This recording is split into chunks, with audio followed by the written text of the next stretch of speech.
بینندگان عزیز، حالا ما در لحظه‌های بسیار تاریخی برای حیات تلویزیون سوخ قرار داریم، زیرا امروز مهمان استودیو تلویزیون سوخ دختری که امروز جهان را لال می‌گرداند نوبهار خانم امامی باشند.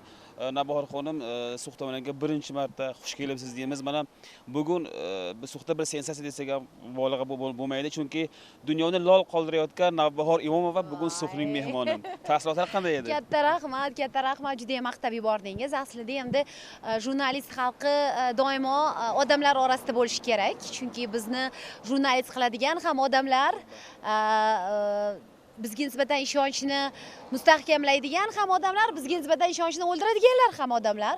Shu bois agar odamlar ichida yurmasangiz, uzoqlashsangiz, ishingizning hech qanday bir samarasi ham bo'lmaydi.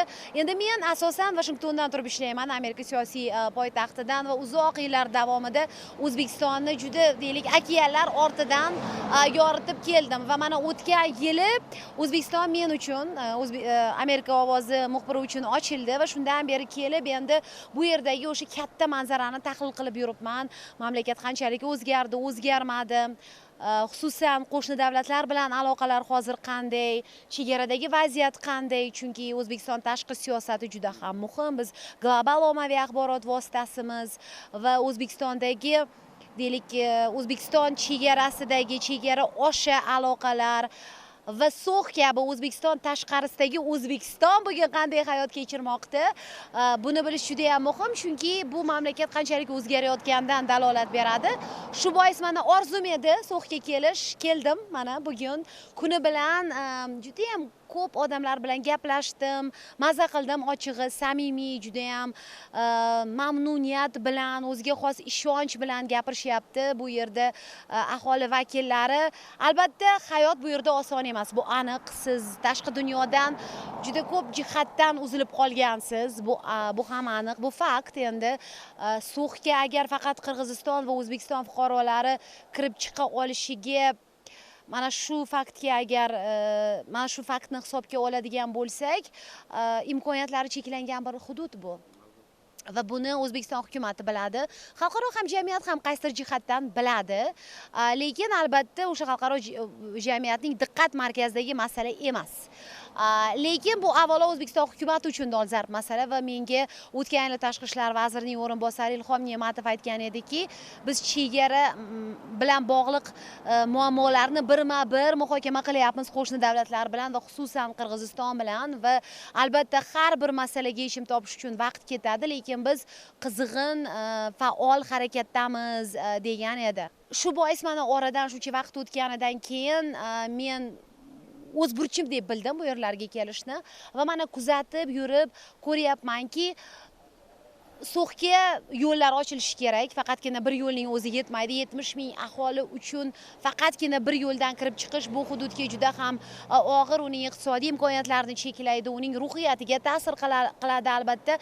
Mana hozirgacha Qozog'iston, Qirg'iziston, Tojikiston va Afg'oniston bilan chegaradagi vaziyatni o'rgandim va bugun mana o'zim ham bir sayyoh sifatida, O'zbekiston fuqarosi sifatida albatta O'zbekiston hududini tark etib Qirg'iziston hududiga kirayotganimda o'zgacha bir muhitga guvoh bo'ldim. Boshqa joylarda ko'rmagan, ya'ni yo'lovchilar asabiy holda. Bu og'ir, bu yerga kirib chiqish, qandaydir bir bosim his qilishadi Qirg'iziston tomonidan va kirib siz yana 60-70 kilometr Qirg'iziston hududida yurib, keyin bu yerga kirasiz. Albatta buni o'zgartirish mumkin emas. Anklav bu anklav, eksklav bu eksklav. Faqatgina o'sha kirib chiqishni osonlashtirish kerak va bugun kuni bilan odamlardan shuni eshitdim.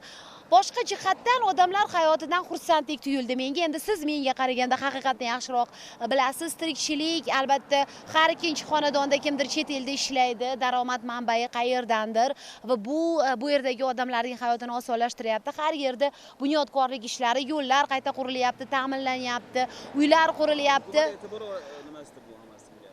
Mana bilishimizcha hozir menga masalan So'x hokimini maqtashayotgan edi. Bizga juda ham progressiv fikrlaydigan, o'sha qat'iy qarorlar qiladigan va xalq uchun qayoradigan hozir hokimimiz bor deb. Bu albatta ko'rib turibman, So'x ahlini xursand qiladigan fakt.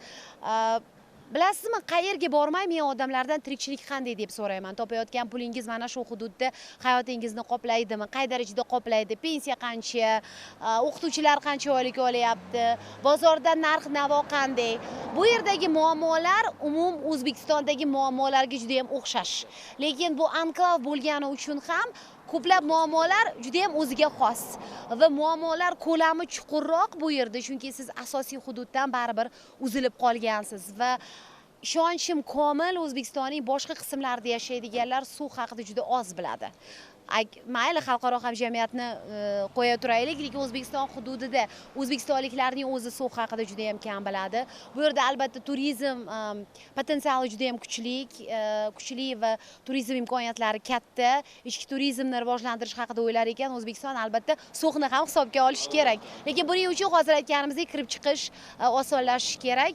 Endi bir tashqi dunyodan kelib bir kun bu yerda o'tkazib ketayotgan jurnalist sifatida tilagim albatta sabr toqat, kuch-quvvat suv haqligi va bilingki, men kabi deylik jurnalistlar, o'sha xorijda yashaydigan o'zbekistonliklar bu hududga befarq emas. Juda ham men o'zim yillar davomida katta qiziqish bilan kuzatganman va ochig'i bugun mana meni suhga olib kelgan jurnalist orqali bir necha yil oldin uning yordamida suv haqida material ham berganman Amerika ovozida. Bilasizmi, Farg'ona vodiysidagi anklavlar, eksklavlar dunyodagi eng katta bir bo'limi hisoblanadi anklav eksklavlarning va O'zbekiston anklavlari ko'pligi bilan ham ajralib turadi boshqa davlatlardan. Va O'zbekiston tashqi siyosatida albatta bu muhim ustuvor masala bo'lishi kerak va O'zbekiston o'zining hududidan tashqaridagi o'sha O'zbekiston parchalariga deylik himoya, g'amxo'rlikni qanchalik oshirishiga qarab biz bilishimiz mumkin. Mana hozir vatandoshlar haqida ko'p gapiramiz, to'g'rimi? Vatandoshlar bilan ishlash, muloqot deb. Vatandoshlar bilan ishlash suvga o'xshagan joylardagi fuqarolar bilan ishlashdan boshlanishi kerak. Ya'ni okean ortidagi vatandoshlar juda ham muhim. Yevropadagi, Osiyo davlatlaridagi, Afrikadagi bugun o'zbekistonliklar har yerda. Lekin biz hozir turgan joy ham O'zbekiston. Lekin O'zbekiston tashqarisidagi O'zbekiston juda ham boshqa masala. Ya'ni bu strategik, geosiyosiy nuqtai nazardan juda ham o'ziga xos bir joy. Ya'ni sizning davlatingizning bir qismi qo'shni davlatning bir parchasi. Ya'ni sizning parchangiz qo'shni davlatning ichida.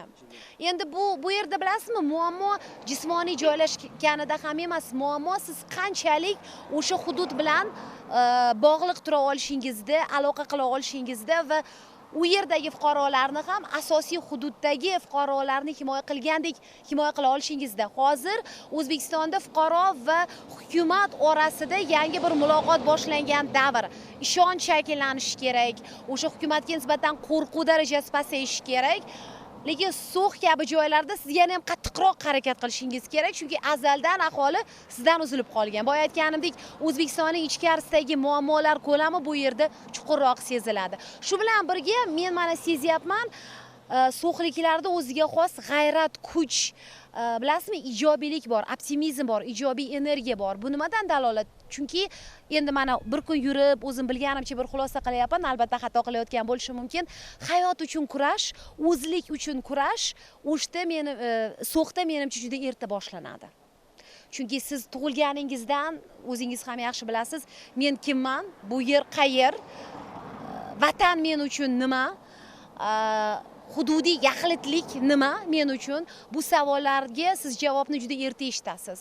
Va bu savollar bilan O'zbekistonning asosiy hududida yashayotganlar uzoq yillar yuzlashmaydi. Odatda musofir bo'lmaguncha o'zi bu savollar bilan yuzlashmaysiz. Shu bois ham chet elga chiqmagan odam vatan tushunchasini, vatan qadrini uncha tushunmaydi. Lekin siz bu yerda tug'ilishingiz bilanoq shu haqda o'ylaysiz. Shu bois ham balki sizda o'ziga xos g'ayrat bor va qandaydir mayda-chuyda muammolar haqida gapirmayapti So'x ahli.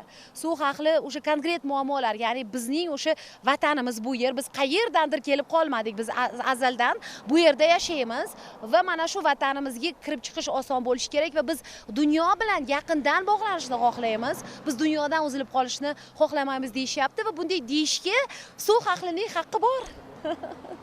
Navbahor xonim, mana bitta tabiiy savol tug'ildi. Biz butun dunyoni kezdingiz, odamlarni ko'rdingiz. Har bir joyning o'ziga xos mentaliteti, o'ziga xos nima deydi, tabiati odamlarda. Sug'da ko'rdingizmi shu narsani? Boya aytganimdek, o'sha hayot uchun kurashning erta boshlanishi bu yerda sezilyapti. Yoshlar bilan gaplashganimda juda ham uyatchan, yoshlar kamera oldida gapirishni uncha xohlashmadi, lekin O'zbekiston juda ham yosh mamlakat bugun. Tashqaridan kelganingizda naqadar jamiyat yosh ekaniga guvoh bo'lasiz. Masalan, siz va mening yoshimdagilar hozir bu yerda qaysidir darajada yosh kattalar. Yoshlar ko'p atrofimizda, to'g'rimi? Mentalitet endi bilasizmi? Erkin fikrlash bor bu yerda. Men konkret savollarni berdim. Bugun o'zim gaplashgan odamlar bilan, masalan, mutasabblik darajasi qanday, ekstremizm, terrorizm xavfi, chunki ko'ryapman, o'sha butun mamlakat bo'ylab ishlaydigan davlat organlari bu yerda ham faol. Chegaralardagi vaziyat qanday, odamlarning ruhiyati qanday? Chunki bu o'sha mentalitetni belgilaydigan omillar. Xushchaqchaq xalq, bunisi aniq. Boriga shukr qilib yashaydigan xalq, mehnatkashligi aniq, mehmondo'st, bag'ri keng, juda ham. Aksariyat aholisi tojik, lekin o'zbek tilini juda ham chiroyli gapirishadi. Hatto O'zbekistonning boshqa qismlaridan ko'ra ham chiroyliroq gapirishadi. Hammaga shu savolni beryapman. O'zbek tilini qanchalik bilasiz? Chunki maktablarda bilishimcha tojik tilida dars berishadi. Endi men uzoq yillardan beri xorijda yashaydigan o'zbekman va ishim bois ham o'zbek tilida ko'p gapiraman, lekin bu yerda ertadan kechgacha tojik tilida muomala oson emas. Shu bois ham Sug'd ahli o'zbek tilini qanchalik bilishi tojik bo'lishiga qaramay meni lol qoldirdi. Va qanchalik ochiqligi. Masalan, muammolar haqida bilasizmi? Uyalib yoki bir burchakka tiqilib gapirishmayapti. Bor, biz kirib chiqishimiz qiyin, biz yopilib qolganmiz, yo'llar ochilishi kerak. Bemalol gapirishyapti odamlar va aytishyaptiki, biz kutyapmiz bu yechimni. Biz prezident Mirziyoyevdan kutyapmiz bu yechimni, chunki bizni bu muammoni bizga tuman yoki viloyat ko'lamida hal qilib berishmaydi. Bu markazdan hal etiladigan, bu xalqaro masala, qaysidir jihatdan hozir aytgandek, siyosiy masala bu va buni aholi tushunadi. Ya'ni bu yerda balki boshqa O'zbekistonning boshqa qismlariga qaraganda siyosiy bilim yuqoriroq bo'lishi mumkin, chunki siz tashqi dunyodan uzilgansiz, hozir aytganimdek, va qo'shni davlat bilan siz har kuni aloqadasiz. Mana shu daryoning narigi betiga o'ta olmaysiz, chunki u qo'shni davlat. O'ylab ko'rishingiz kerak. Bu yerda fuqaro har bir qadamni o'ylab bosish kerak, chunki boshqa bir davlatning sarhadiga kirib ketishingiz mumkin. Va shu bilan birga bu yerdagi qonun qoidalarga ham rioya qilishingiz kerak. Shu bois har holda Sug'd ahli ehtiyotkor va mana shunday deylik murakkab siyosiy chigalliklar haqida balki boshqalarga qaraganda ko'proq biladi. Shuni eshitdim bugun kuni bilan masalan. Rahmat Navbahor, endi oxirgi an'anaviy savolimiz, tilaklaringiz xalqimiz. Kuch-quvvat, hozir aytganimdek, sabr-toqat, bu juda muhim. Endi o'zbek xalqi, O'zbekiston ahli o'zi shunisi bilan ham ajralib turadi. Boriga shukr qilish va sabr qilish. Endi sabr qilinish kerak bo'lgan masalalar bor, sabr qilinish kerak bo'lmagan, toqat qilinmasligi kerak bo'lgan masalalar bor. Mana shularni albatta ajratib olish kerak. Bu borada albatta sergaklik kerak, ogohlik kerak va tilagim Sug'd ochilsin dunyoga va dunyo ham unga ochilsin va shu oradagi aloqa kengaysin. Chunki har bir insonning bugungi global dunyoda bemalol harakatlanishga haqqi bor. Bu odamlarning uzviy huquqi. Agar tasavvur qiling, Toshkent poytaxti yoki boshqa viloyatlarda yashayotganlar barcha muammolar qatorida yana qanday qilib bugun Samarqandga kirib chiqaman, qanday qilib Toshkentga kirib chiqaman degan bir tashvish bilan yashay olishni tasavvur qilishadimi? Masalan, men Washingtonda yashayman, deyarli o'tgan, Amerikada yashayman, deyarli o'tgan 20 yildan beri va Amerikada bunday olib qaraganingizda 50 dan ortiq mamlakat bor. Har bir shtat o'ziga xos mamlakat, albatta orada chegara yo'q va erkin harakatga juda ham o'rganib ketganmiz. Men hozir amerikaliklarga borib, bilasizmi, Sug'dda vaziyat qanday deb gapirib bersam, ularning lol qolishi tabiiy. Chunki ular buni tasavvur ham qila olmaydi. Bu o'sha ularni balki vatanini yana ham qadrlashga o'rgatadi va uzoq yurtlardagi odamlarning kundalik tashvishi qandaydir tushunishga ham undaydi. Shu bois ham endi Sug'd ahli boya aytganimdek bilishni xohlar edim. Biz kabilar sizga befarq emas. Va tilagimiz shu oldingizdagi eng muhim muammolar eng qisqa vaqtda hal bo'lsin. Siz xohlagan tarzda. بینندگان عزیز، همصحبت این ساعته ما خانم از ایالات متحده آمریکا، مخبری تلویزیون کانال آمریکا آوازه نوبهار خانم امامova بودن. خوش کردید. Katta rahmat.